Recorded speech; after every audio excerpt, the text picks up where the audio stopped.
പ്രിയ വിദ്യാർത്ഥികളെ, +2 English text ബുക്കിലെ mending wall എന്ന കവിതയാണ് ഈ വീഡിയോയിൽ വിശദീകരിക്കുന്നത്. എല്ലാവർക്കും ഹൃദ്യമായ സ്വാഗതം. നമുക്കാദ്യം പോയറ്റിനെ ഒന്ന് പരിചയപ്പെടാം. Robert frost, born in 1874 and died in 1963, is an American poet well known for his poems that are colloquial in style. 1874 ജനിച്ച് 1963 മരണപ്പെട്ട അമേരിക്കൻ കവിയായ റോബർട്ട് ഫ്രോസ്റ്റാണ് മെൻഡിങ് വാൾ എന്ന കവിത രചിച്ചത്. സാധാരണക്കാരുടെ ഭാഷയിൽ, സംസാര ഭാഷയിൽ വളരെ ലളിതമായി കവിതകൾ രചിക്കുന്നതിൽ ഏറെ പ്രസിദ്ധനായിരുന്നു Robert Frost. Colloquial style. His poems begin in delight and end in wisdom. വളരെ ലളിതമായി, സരസമായി തുടങ്ങി ബുദ്ധിനിർഭരമായ ചിന്തകൾക്ക് വക നൽകുന്ന വിധം അവസാനിക്കുന്ന തരത്തിലായിരുന്നു അദ്ദേഹത്തിൻ്റെ രചനകൾ. In 1924, he received his first of 4 Pulitzer Prizes for his book New Hampshire. 4 Pulitzer പ്രൈസുകൾ റോബർട്ട് ഫ്രോസ്റ്റ് നേടിയിട്ടുണ്ട്. 1924 അദ്ദേഹത്തിൻ്റെ ആദ്യ പുലിറ്റ്സർ പ്രൈസ് ന്യൂ ഹാംഷയർ എന്ന കവിതാ സമാഹാരത്തിനായിരുന്നു. He won his other Pulitzer Prizes for collected poems in 1931, Further Range in 1937 and A Weakness Tree in 1943. അദ്ദേഹം നേടിയ മറ്റ് Pulitzer അവാർഡുകളും കൃതികളുമാണ് ഇവ. Stopping by the Woods on a Snowy Evening and Road Not Taken are 2 among his famous poems. Robert ഫ്രോസ്റ്റിൻ്റെ ഏറെ പ്രസിദ്ധമായ കവിതകളിൽ 2 stopping by the woods on a snowy evening, അതുപോലെ തന്നെ റോഡ് നോട്ട് ടേക്കൺ എന്നിവ. മെൻഡിങ് വാൾ എന്ന കവിതയിലൂടെ എന്താണ് കവി പറയാൻ ഉദ്ദേശിക്കുന്നത്, എന്താശയമാണ് അദ്ദേഹം അവതരിപ്പിക്കുന്നത് എന്ന് നമുക്ക് പരിശോധിക്കാം. Read and enjoy. Fraternity and tolerance are the twin virtues of harmonious living. പരസ്പര സൗഹൃദത്തിലുള്ള ജീവിതത്തിൻ്റെ 2 ഇരട്ട ഗുണങ്ങളാണ് സൗഹാർദ്ദവും ക്ഷമയും സഹനവും. But do we cherish these qualities in our daily life? എന്നാൽ ഈ 2 ഗുണങ്ങൾ, സൗഹാർദ്ദം, സഹനം, ഇവ നാം നമ്മുടെ നിത്യജീവിതത്തിൽ പുലർത്താറുണ്ടോ? What should be our attitude to our neighbors? നമ്മുടെ അയൽക്കാരുമായിട്ട് നമ്മുടെ ആറ്റിറ്റ്യൂഡ്, നമ്മുടെ ഒരു മനോഗതി, പെരുമാറ്റം ഏത് രീതിയിലായിരിക്കണം? Need we accept their ideas as well in order to maintain good relationship with them? നമ്മുടെ അയൽക്കാരുടെ ആശയങ്ങളും നാം സ്വീകരിക്കേണ്ടതുണ്ടോ? അയൽക്കാരുമായി നല്ല ബന്ധങ്ങൾ സ്ഥാപിച്ച് മുന്നോട്ട് പോകാൻ അവർ പറയുന്നത് കൂടെ നാം സ്വീകരിക്കേണ്ടതുണ്ടോ? ഇങ്ങനെയുള്ള ചില ചോദ്യങ്ങളാണ്, ചില ചിന്തകളാണ് ഈ കവിത ഉയർത്തുന്നത്. Read the poem and find out how Robert Frost provides food for thought. കവിത വായിച്ച് റോബർട്ട് ഫ്രോസ്റ്റ് വായനക്കാർക്ക് നൽകുന്ന ഫുഡ് ഫോർ തോട്ട്, ചിന്താവിഷയം എന്താണെന്ന് കണ്ടെത്താൻ ശ്രമിക്കുക. Now about the poem, about the themes of the poem. ഈ കവിതയുടെ ആശയത്തെക്കുറിച്ച്, ഈ കവിതയെക്കുറിച്ച് നമുക്കൊന്ന് മനസ്സിലാക്കാൻ ശ്രമിക്കാം. Mending Wall is a poem written in blank verse, which means poetry written with a regular metrical pattern, often in iambic pentameter, but without a rhyme scheme. Mending Wall എന്ന ഈ കവിത blank verse സ്റ്റൈലിലാണ് രചിക്കപ്പെട്ടിരിക്കുന്നത്. അതായത് കൃത്യമായ ഒരു മീട്രിക് pattern ഉണ്ടായിരിക്കും, വരികൾക്ക് ഒരു length, കൃത്യതയുണ്ടായിരിക്കും. മിക്കപ്പോഴും blank വേഴ്സുകൾ രചിക്കപ്പെടുന്നത് ഇയാംബിക് പെൻറ്റാമീറ്റർ എന്ന ഒരു മീറ്ററിലായിരിക്കും.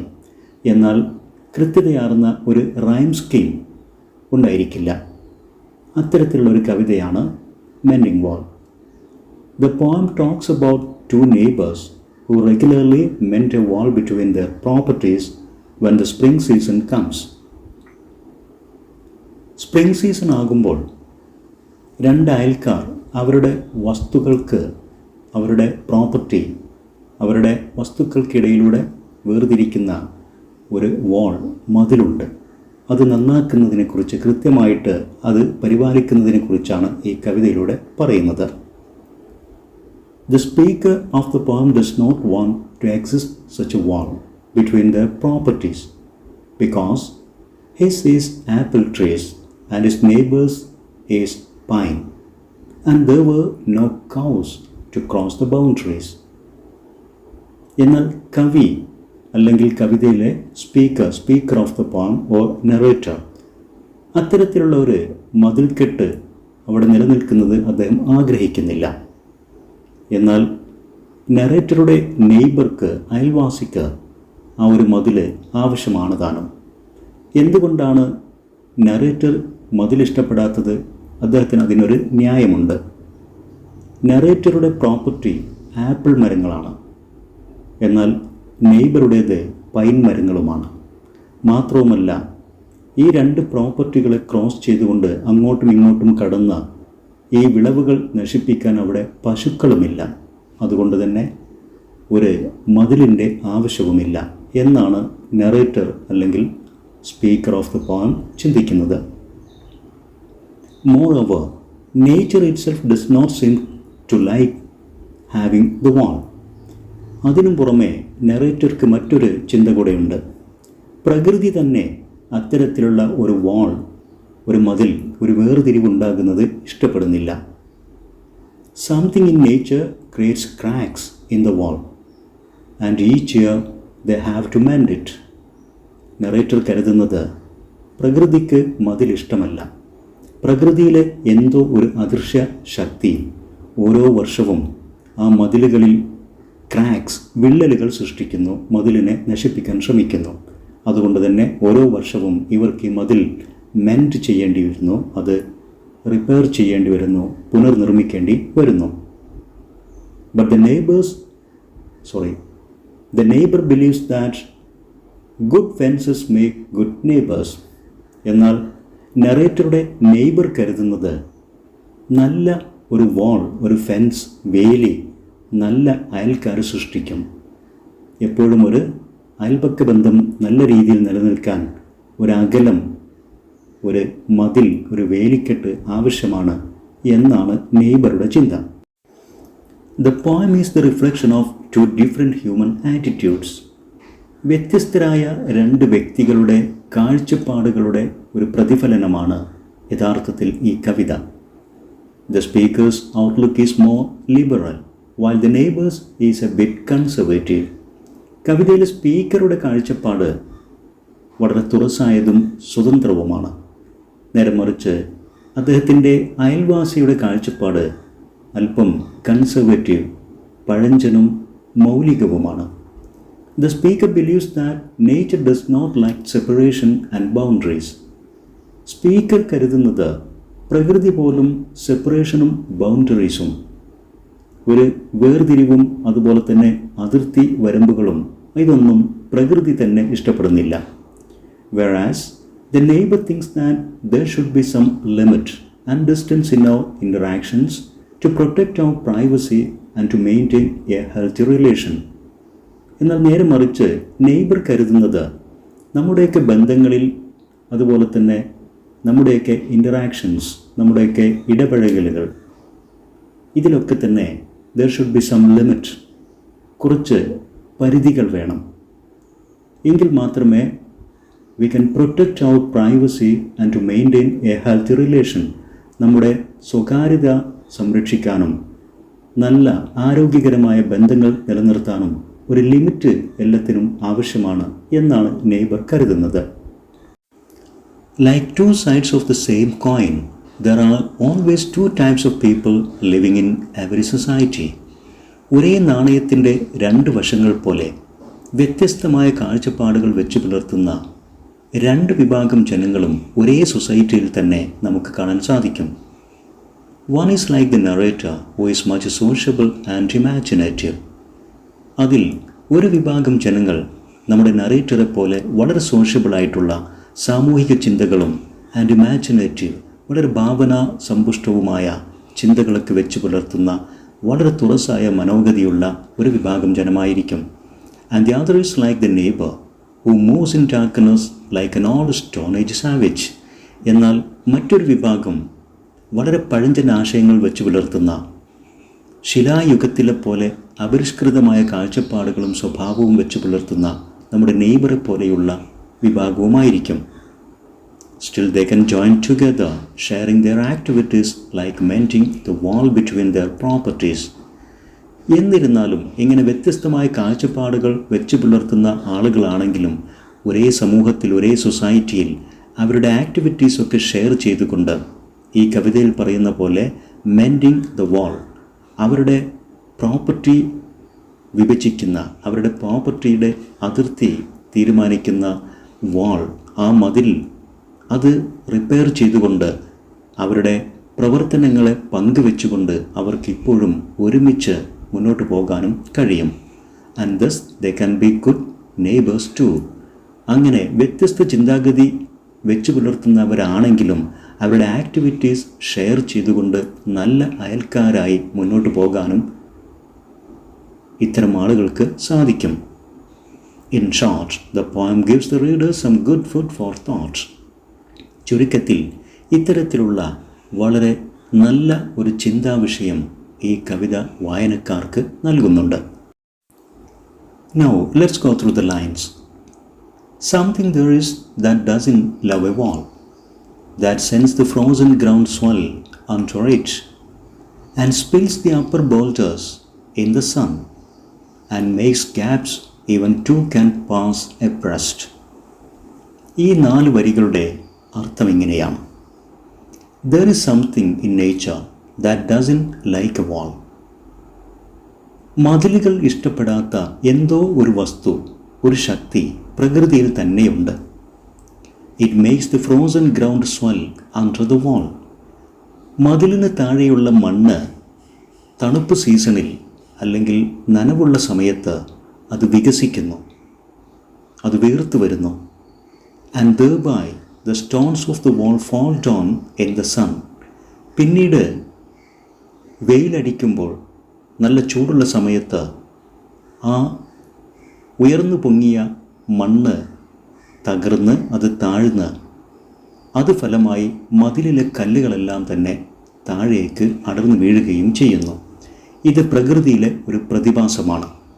മതിലിലെ അടുക്കിപ്പെറുക്കി വച്ചിരിക്കുന്ന കല്ലുകളെ താഴേക്ക് തകർത്ത് വീഴ്ത്തുന്നത് അതിനടിയിൽ ഉയർന്നു പൊങ്ങുകയും പിന്നീട് അമർന്ന് മാറുകയും തെന്നി മാറുകയും ചെയ്യുന്ന ഭൂമി തന്നെയാണ്, പ്രകൃതി തന്നെയാണ്. Thus, gaps are made in the wall, large enough for 2 people to walk side by side.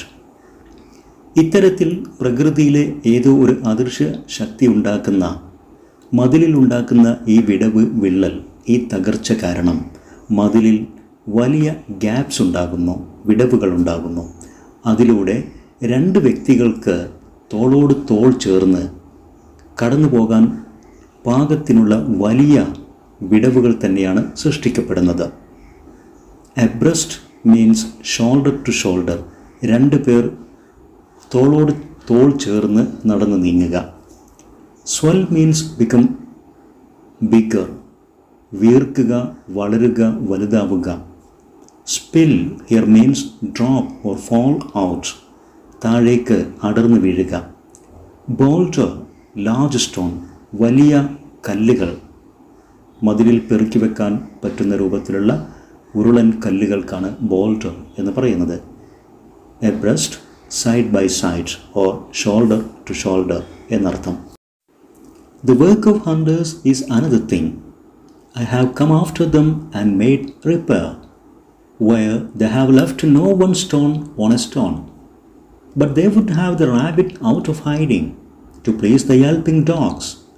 The gaps I mean. ഈ 5 വരികളുടെ ആശയം ഇങ്ങനെയാണ്. The work of some hunters to destroy the wall. നേരത്തെ നാം വിശദീകരിച്ച പ്രകൃതിയിലെ പ്രതിഭാസം മതിലിനെ നശിപ്പിക്കുന്നു. എന്നാൽ അതിനും പുറമെ the work of some hunters, ചില ഹണ്ടേഴ്സ്, വേട്ടക്കാരുടെ പ്രവർത്തനങ്ങളും ഈ മതിലിനെ നശിപ്പിക്കുന്നു. They will not leave one stone on another. ഈ മതിലിൽ ഒന്നിനു മുകളിൽ മറ്റൊന്ന് എന്ന രീതിയിൽ അടുക്കിപ്പെറുക്കി വച്ചിരിക്കുന്ന കല്ലുകളെ യഥാസ്ഥാനത്ത് നിർത്താൻ ഇവർ സമ്മതിക്കില്ല. ഇവരുടെ പ്രവൃത്തി മൂലം കല്ലുകൾ താഴേക്ക് പതിക്കുന്നു. അങ്ങനെ മതിൽ നശിക്കുന്നു. Later I have to repair all the damage caused by dum.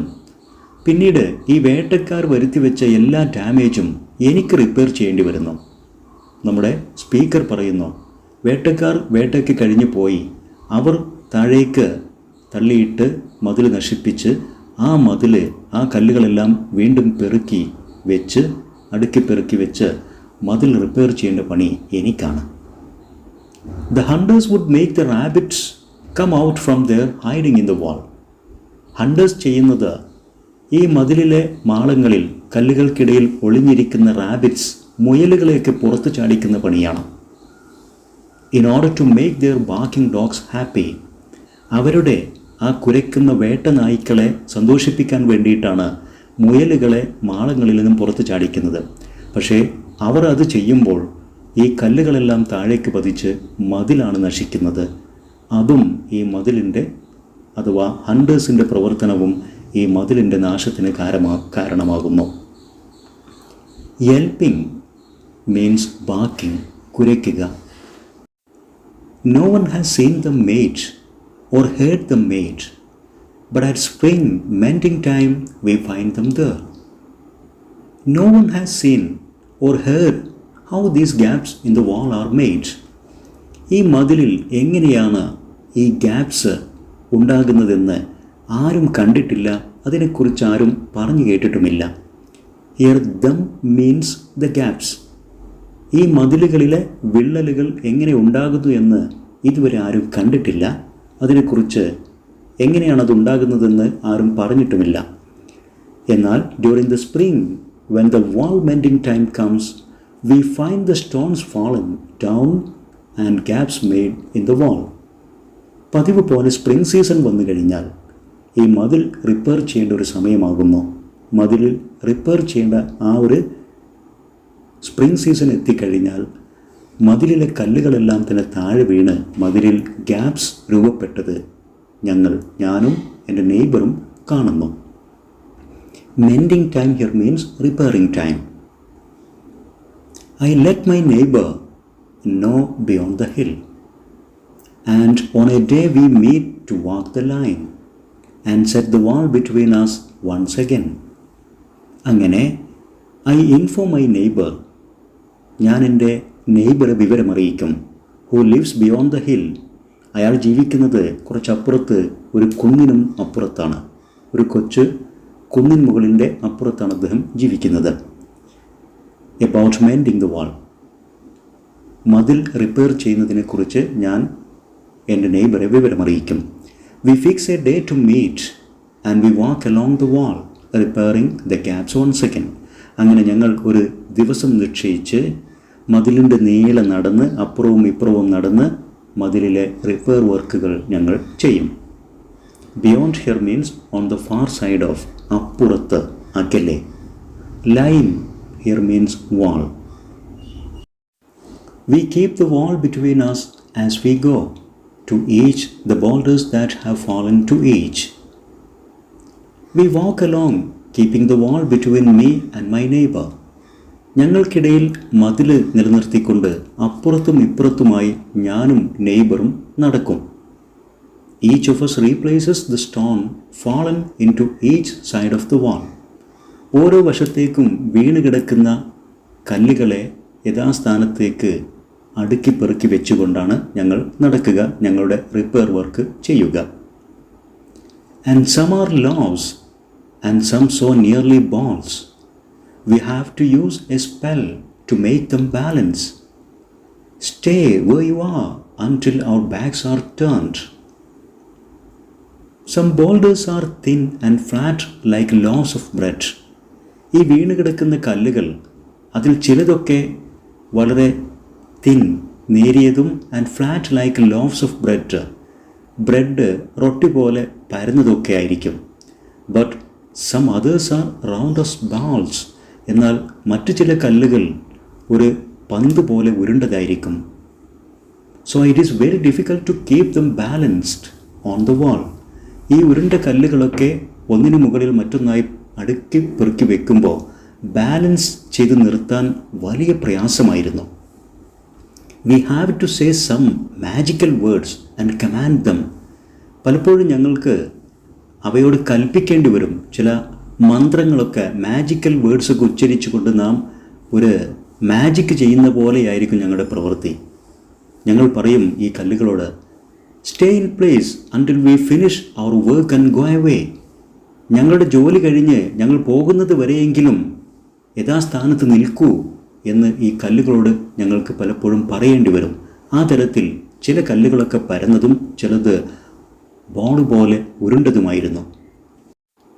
ഈ വരികളിൽ മെറ്റഫർ എന്ന പോയറ്റിക് ഡിവൈസിൻ്റെ നല്ലൊരു ഉദാഹരണം കാണാം. And some are loaves and some so nearly balls. ചില കല്ലുകൾ ലോസ് ഓഫ് ബ്രെഡ്, റൊട്ടി കഷ്ണങ്ങൾ പോലെയാണ്, പരന്നതാണ്. And some are nearly balls, ball പോലെ തന്നെയാണ്, ഒരു പന്ത് പോലെ ഉരുണ്ടതാണ്. Spell means words that have magical power. മാന്ത്രിക ശക്തിയുള്ള വാക്കുകൾ, ഉച്ചാരണം, മന്ത്രോച്ചാരണം എന്നൊക്കെ അർത്ഥം. We wear our fingers rough with handling them. Oh, just another kind of outdoor game. One on a side, it comes to little more. Our fingers get rough and wounded by picking up the rough stones.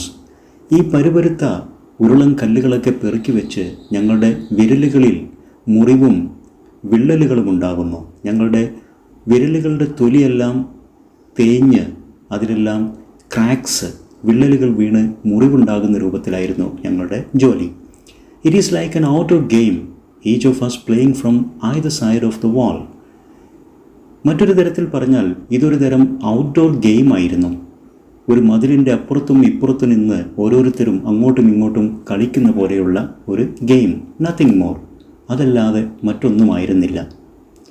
Wear here means get cracks and wounds.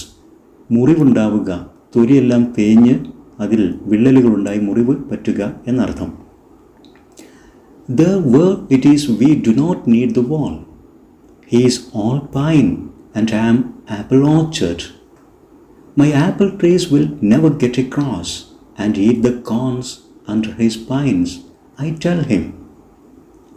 Actually, there is no need for a wall at all there. യഥാർത്ഥത്തിൽ ഇവിടെ ഇങ്ങനെ ഒരു മതിലിൻ്റെ ആവശ്യമേ ഉണ്ടായിരുന്നില്ല. My neighbours is a pine orchard. എൻ്റെ അയൽവാസിയുടേത്, അദ്ദേഹത്തിൻ്റെ പ്രോപ്പർട്ടി എന്നുള്ളത്, അത് പൈൻ മരങ്ങൾ നിറഞ്ഞ ഒരു ഓർച്ചർഡ്, അങ്ങനെയുള്ള ഒരു തോട്ടമാണ്, ഗാർഡനാണ്. And mine is an apple orchard. എന്നാൽ എൻ്റേത് ആപ്പിൾ മരങ്ങൾ നിറഞ്ഞ ഒരു തോട്ടവുമാണ്.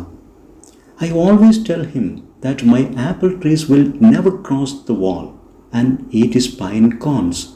ഞാൻ എപ്പോഴും എൻ്റെ നെയ്ബറോട് പറയും, എൻ്റെ ആപ്പിൾ മരങ്ങൾ ഒരിക്കലും ഈ വേലി കടന്ന്, ഈ മതിൽ കടന്ന് നിങ്ങളുടെ പൈൻ തോട്ടത്തിൽ വന്ന് പൈൻ കോൺസ്, അതിൻ്റെ ഫ്രൂട്ടുകൾ ആഹരിക്കില്ല, ഈറ്റ്, കഴിക്കില്ല, തിന്നില്ല. പിന്നെ എന്തിനാണ് ഇവിടെ മതിൽ? ഇവിടെയാണെങ്കിൽ മതിൽ കടന്ന് നിങ്ങളുടെ വിളവ് നശിപ്പിക്കാൻ ആരുമില്ല, ഒന്നുമില്ല എന്ന് ഞാൻ എപ്പോഴും അയാളോട് പറയുമായിരുന്നു. Cones here means the pine cones. Cone shaped ആയിട്ടുള്ള, കോൺ ആകൃതിയിലുള്ള ഫ്രൂട്ട് ഓഫ് പൈൻ ട്രീസ്. ആ പൈൻ മരങ്ങളുടെ ഫലം, അതിൻ്റെ പഴം, അതാണ് കോൺസ് എന്നതുകൊണ്ട് അർത്ഥം. He only says good fences make good neighbours. Spring is the mischief in me and I wonder if I could put a notion in his head. Why do they make good neighbors? Isn't it where there are cows? But here there are no cows. He always replies that good fences make good neighbors. ഞാൻ എന്തൊക്കെ പറഞ്ഞാലും എൻ്റെ അയൽവാസി, എൻ്റെ neighbour എന്നോട് മറുപടി പറയുന്നത്, good fences make good neighbours. നല്ല വേലി നല്ല സുഹൃത്ത് ബന്ധത്തെ സൃഷ്ടിക്കും. ഒരു മതിൽ നമ്മുടെ സൗഹൃദത്തിന് നല്ലതാണ്. ഇതായിരുന്നു എപ്പോഴും അദ്ദേഹത്തിൻ്റെ മറുപടി. It seems to me like a fun and I ask myself how fences can make good neighbours. ഇതൊരു വിരോധാഭാസമാണ്. ആളുകളെ അകറ്റി നിർത്താനും വിഭജിക്കാനുമുള്ള വേലിക്കെട്ടുകളും മതിലുകളും എങ്ങനെയാണ് നല്ല അയൽക്കാരെ സൃഷ്ടിക്കുക? എനിക്കൊരു തമാശയായിട്ടാണ് തോന്നിയത്. I always wonder if I could make him think sensibly that we need no fences when there are no cows here. അദ്ദേഹത്തിന് അല്പം ബുദ്ധി പറഞ്ഞു കൊടുക്കാൻ കഴിഞ്ഞെങ്കിൽ, അദ്ദേഹത്തിനെ നേരായ വഴിയിൽ ചിന്തിക്കാൻ പ്രേരിപ്പിക്കാൻ എന്നെക്കൊണ്ടായെങ്കിൽ എന്നൊക്കെ ഞാൻ ആശ്ചര്യപ്പെടും. ഇവിടെ നമ്മുടെ വിളകൾ തിന്ന് നശിപ്പിക്കാൻ പശുക്കളില്ലല്ലോ. പശുക്കളില്ലാത്ത ഒരിടത്ത് എന്തിനാണ് വേലിക്കെട്ട് എന്ന് അദ്ദേഹം ചിന്തിച്ചിരുന്നെങ്കിൽ എന്ന് ഞാൻ സ്വയം കരുതും. എങ്ങനെയാണ് വേലിക്കെട്ടുകൾക്ക് നല്ല അയൽവാസികളെ സൃഷ്ടിക്കാൻ കഴിയുക എന്ന് ഞാൻ ആത്മകഥം ചോദിക്കും. Before I built a wall, I would ask to know what I was walling in or walling out, and to whom I was like to give offense. Before I built a wall, I should have asked myself, ഞാനൊരു മതിൽ കെട്ടുന്നതിന് മുമ്പ് എന്നോട് സ്വയം ചോദിക്കേണ്ടതുണ്ട്. What I was keeping inside the wall and what I was keeping outside the wall. എൻ്റെ മതിൽക്കെട്ടിനകത്ത് ഞാൻ എന്താണ് സൂക്ഷിക്കാൻ പോകുന്നത്? എൻ്റെ മതിൽക്കെട്ടിന് പുറത്ത് ഞാൻ എന്താണ് ഒഴിച്ചു നിർത്താൻ പോകുന്നത്? ഈ ചോദ്യം ഞാൻ എന്നോട് തന്നെ ചോദിച്ച് ഉത്തരം കണ്ടെത്തേണ്ടതുണ്ട് ഞാനൊരു വേലി കെട്ടുന്നതിന് മുമ്പ്. And to whom I was likely to give displeasure by the wall. ഒരു മതിൽ കെട്ടിക്കൊണ്ട് ഞാൻ ആരെയാണ് വെറുപ്പിക്കേണ്ടത്? ഇതൊക്കെ ഞാൻ എന്നോട് തന്നെ ചോദിക്കേണ്ടതുണ്ട്. എൻ്റെ മനസ്സിലുയരുന്ന ഈ ചിന്തകൾ എൻ്റെ അയൽവാസിയുടെ മനസ്സിലും ഉണ്ടായെങ്കിൽ എന്ന് ഞാൻ ആഗ്രഹിക്കും. Offense here means displeasure or discomfort. അസന്തുഷ്ടി അതല്ലെങ്കിൽ ഡിസ്കംഫർട്ട്, ഒരു അസൗകര്യം. Offence, A fence. ഒഫൻസ് എന്നുള്ള ആ വേർഡ് എ ഫെൻസ് എന്നതുമായിട്ട് സിമിലർ ആയിട്ടുള്ള ഒരു ഉച്ചാരണത്തിലൂടെ പൺ എന്ന പോയറ്റിക് ഡിവൈസാണ് ഇവിടെ കവി പ്രയോഗിക്കുന്നത്. വാക്കുകൾ കൊണ്ടുള്ള ഒരു കളി. Something there is that doesn't love A wall, that wants it down. I could say else to him, but it is not else exactly, and I would rather he said it for himself. My neighbor should realize that there is something in nature that doesn't love a wall. ഈ പ്രകൃതിയിൽ എന്തോ ഒരു ശക്തിയുണ്ട്, അതിന് മതിലുകളെ ഇഷ്ടമല്ല, വേർപെടുത്തലുകളെ ഇഷ്ടമല്ലാത്ത എന്തോ ഒന്ന് ഈ പ്രകൃതിയിൽ ഉണ്ടെന്നുള്ളത് എൻ്റെ നെയ്ബർ തിരിച്ചറിഞ്ഞെങ്കിൽ എന്ന് ഞാൻ ആഗ്രഹിക്കുന്നു. It wants the wall to be destroyed. പ്രകൃതിയിലുള്ള ആ സംതിങ്, അതിന് മതിലുകളെ നശിപ്പിക്കണം. If he asks what that something is, I will answer elves. എന്താണ് ആ സംതിങ് എന്ന് അയാൾ എന്നോട് ചോദിക്കുകയാണെങ്കിൽ ഞാൻ മറുപടി പറയും എൽസ്. ചില അമാനുഷിക രൂപങ്ങൾ, ശക്തികൾ. നാം കുട്ടിച്ചാത്തൻ എന്നൊക്കെ പറയുന്നതിനാണ് എൽഫ് എന്ന് പറയുക. എൽഫ് എന്നതിൻ്റെ പ്ലൂറൽ ഫോമാണ് elves. A supernatural being with magical powers. അമാനുഷിക ശക്തിയുള്ള ചില ജീവികൾ. I know it is not elves. എനിക്കറിയാം മതിലുകൾ നശിപ്പിക്കുന്നത് ഇത്തരം അമാനുഷിക പ്രേതങ്ങളോ പിശാചുക്കളോ ജീവികളോ ഒന്നുമല്ല. But I would rather he knew it and said it for himself. പക്ഷെ ഞാൻ ആഗ്രഹിക്കുന്നത് എൻ്റെ അയൽവാസി ഈ യാഥാർത്ഥ്യം തിരിച്ചറിഞ്ഞെങ്കിൽ, പ്രകൃതി തന്നെ മതിലുകൾ ഇഷ്ടപ്പെടുന്നില്ല എന്നുള്ള യാഥാർത്ഥ്യം തിരിച്ചറിഞ്ഞെങ്കിൽ എന്നാണ് ഞാൻ ആഗ്രഹിക്കുന്നത്. I see him there bringing a stone grasped firmly by the top, in each hand like an all-stone savage armed. He moves in darkness, as it seems to me, not of woods only and the shade of trees. I see him bringing stones, holding firmly by the top in each hand, ഓരോ കയ്യിലും കല്ലുകൾ പെറുക്കിക്കൊണ്ട് വഹിച്ചുകൊണ്ട് അതിൻ്റെ അറ്റം പിടിച്ചുകൊണ്ട് അയാൾ മതിലിലേക്ക് നടന്നു വരുന്നത് എനിക്ക് കാണാം. He looks like a savage man of stone age. ശിലായുഗത്തിലെ അപരിഷ്കൃതനായ ഒരു മനുഷ്യനെ പോലെയാണ് എനിക്കിപ്പോൾ അദ്ദേഹത്തെ കാണുമ്പോൾ തോന്നുന്നത്. It seems to me that he moves in after darkness. ഇരുട്ടിൽ അദ്ദേഹം ഇങ്ങനെ സഞ്ചരിക്കുന്ന പോലെയാണ് അദ്ദേഹത്തെ കാണുമ്പോൾ എനിക്ക് തോന്നുന്നത്. Not merely in the darkness of woods or the shade of trees. വനത്തിൻ്റെ ഇരുളിലല്ല, മരങ്ങളുടെ നിഴൽ തീർക്കുന്ന ഇരുട്ടിലുമല്ല. But he is in the darkness of his conservative ideas. തൻ്റെ പഴഞ്ചൻ ആശയങ്ങളുടെ ആ ചിന്തകളുടെ ഇരുട്ടിലാണ് അദ്ദേഹം ഇപ്പോഴും. മതിൽക്കെട്ടുകൾ ആവശ്യമില്ല, പ്രകൃതി തന്നെ അത് ഇഷ്ടപ്പെടുന്നില്ല എന്ന യാഥാർത്ഥ്യം അദ്ദേഹത്തിന് തിരിച്ചറിയാൻ കഴിയുന്നില്ല. He is still in the darkness of his conservative ideas. He will not go behind his father's saying, and he likes having thought of it so well. He says again, good fences make good neighbors. He has a strong idea in his mind, and he seems to have thought of it very well and firmly believe in it.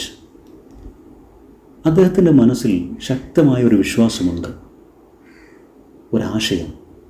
അത് അദ്ദേഹം മുറുകെ പിടിക്കുന്നു, അതിൽ അദ്ദേഹം ഉറച്ചു വിശ്വസിക്കുന്നു, അതിനെക്കുറിച്ച് എപ്പോഴും ചിന്തിക്കുന്നു എന്ന് തോന്നുന്നു.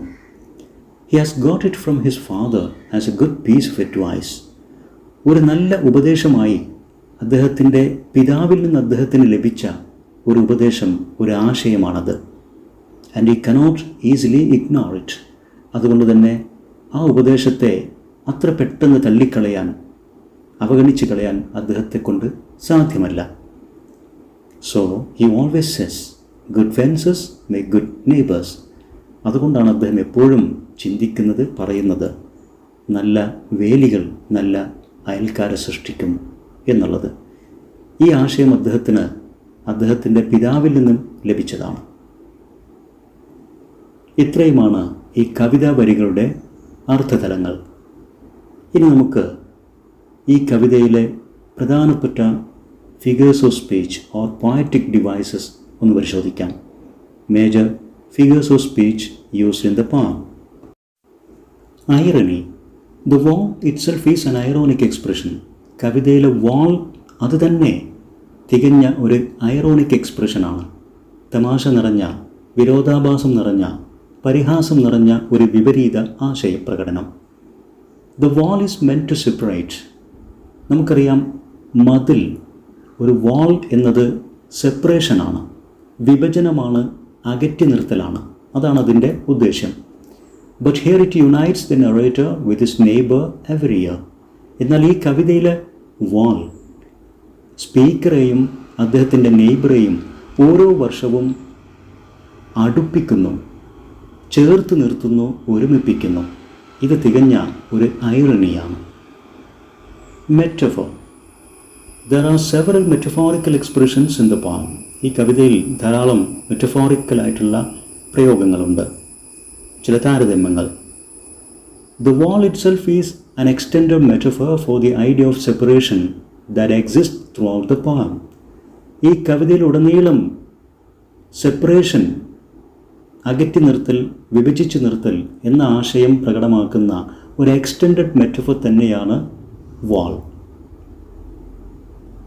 Another kind of outdoor game എന്നുള്ള ആ വരിയിലെ പ്രയോഗം മറ്റൊരു തരം ഔട്ട്ഡോർ ഗെയിം എന്നർത്ഥം വരുന്ന ഇവരുടെ ഈ മെൻഡിങ് വാൾ എന്ന പ്രക്രിയ.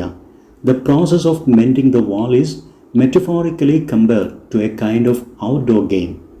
ഈ മെൻഡിങ് വാൾ, മതിൽ റിപ്പയർ ചെയ്യുക എന്നുള്ള ഈ പ്രവൃത്തിയെ ഒരു ഔട്ട്ഡോർ ഗെയിമിനോട് മെറ്റഫോറിക്കലായി, ഒരു മെറ്റഫോർ എന്ന രൂപത്തിൽ comparison തീർത്തിരിക്കുന്നു. Simile. In each hand, like an old stone savage armed. ഈ വരിയിൽ the neighbor is compared to an old stone age savage. നെയ്ബറെ ഒരു പഴയകാല, ഒരു ശിലായുഗത്തിലെ അപരിഷ്കൃതനായ മനുഷ്യനോട് കമ്പയർ ചെയ്തിരിക്കുകയാണ്, ലൈക്ക് എന്നുള്ള പദം ഉപയോഗിച്ചുകൊണ്ട്. Contrast or paradox. In the beginning, the narrator says, "Something there is that doesn't love a wall." കവിതയുടെ തുടക്കത്തിൽ നറേറ്റർ പറയുന്നു, "There is something in nature that doesn't love a wall." പ്രകൃതിയിൽ എന്തോ ഒന്നുണ്ട്, അത് മതിൽ ഇഷ്ടപ്പെടുന്നില്ല. വാൾ മീൻസ് സെപ്പറേഷൻ, അകറ്റി നിർത്തൽ, മാറ്റി നിർത്തൽ, വിഭജനം. ഇതൊന്നും പ്രകൃതിക്കിഷ്ടമല്ല. But the neighbor reiterates as an adage that good fences make good neighbors. എന്നാൽ നെയ്ബർ പറയുന്നത്, അദ്ദേഹം റീഇറ്ററേറ്റ്സ്, ആവർത്തിച്ച് പറയുന്നു, ആസ് ആൻ അഡേജ്, ഒരു ആപ്തവാക്യം പോലെ, ഒരു പ്രോവേർബ് പോലെ. Good fences make good neighbours. നല്ല മതിൽ നല്ല അയൽക്കാരെ സൃഷ്ടിക്കും. The idea that A wall create separation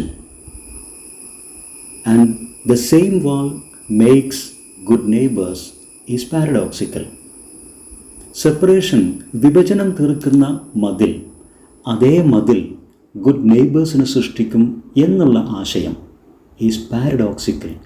അത് തികച്ചും വിരോധാഭാസമാണ്.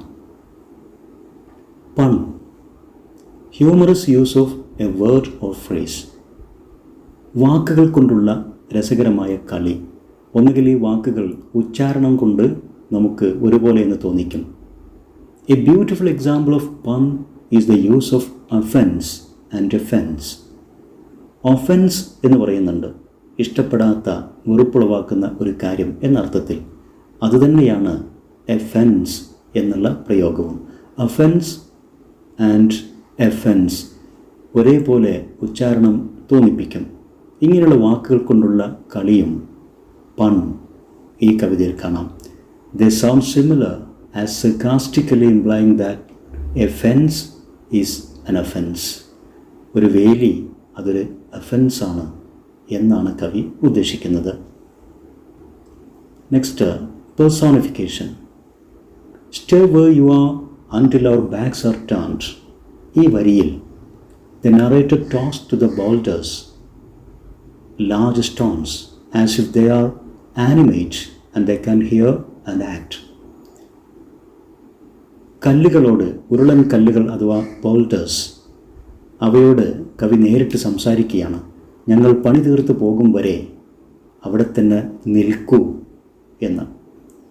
ഇവ ആനിമേറ്റ്, ജീവനുള്ള വസ്തുക്കൾ എന്ന പോലെ, they can hear and act, കേൾക്കാനും പ്രവർത്തിക്കാനും കഴിയും എന്ന സങ്കല്പത്തിൽ പറയുന്നു. അങ്ങനെ ബൗൾഡേഴ്സിനെ പേഴ്സോണിഫൈ ചെയ്യുന്നു. അതുപോലെ തന്നെയാണ് my apple trees will never get across and eat the cones under his pines. ഈ വരികളിൽ when the narrator says that his apple trees will never get across to eat his pines, അയൽക്കാരൻ്റെ pine മരങ്ങളുടെ cones, അതിൻ്റെ ധാന്യം അല്ലെങ്കിൽ അതിൻ്റെ fruits ഭക്ഷിക്കാൻ എൻ്റെ ആപ്പിൾ മരങ്ങൾ വേലി കടന്നു വരില്ല എന്ന് പറയുമ്പോൾ the apple trees are personified. അവയ്ക്കും തിന്നാനും ഒരു മതിൽ കടന്ന് സഞ്ചരിക്കാനുമൊക്കെ കഴിയുന്ന പോലെ സങ്കല്പിച്ച് പറയുന്നതും പേഴ്സോണിഫിക്കേഷൻ്റെ ഉദാഹരണമാണ്. ഈ വീഡിയോയിൽ മെൻഡിങ് വാൾ എന്ന കവിത വിശദീകരിച്ചത് വിദ്യാർത്ഥികൾക്ക് വ്യക്തമായി മനസ്സിലായിരിക്കുമെന്ന് കരുതുന്നു. ഇത്തരത്തിൽ ഉപകാരപ്രദമായ വീഡിയോസ് തുടർന്നും ലഭിക്കാൻ ഇംഗ്ലീഷ് എജുസ്പോർട്ട് എജുവീഡിയോ യൂട്യൂബ് ചാനൽ സബ്സ്ക്രൈബ് ചെയ്യുക. നിങ്ങൾക്ക് ഉപകാരപ്പെട്ട വീഡിയോസ് നിങ്ങളുടെ സുഹൃത്തുക്കൾക്കും ഷെയർ ചെയ്യുക. Thanks for watching.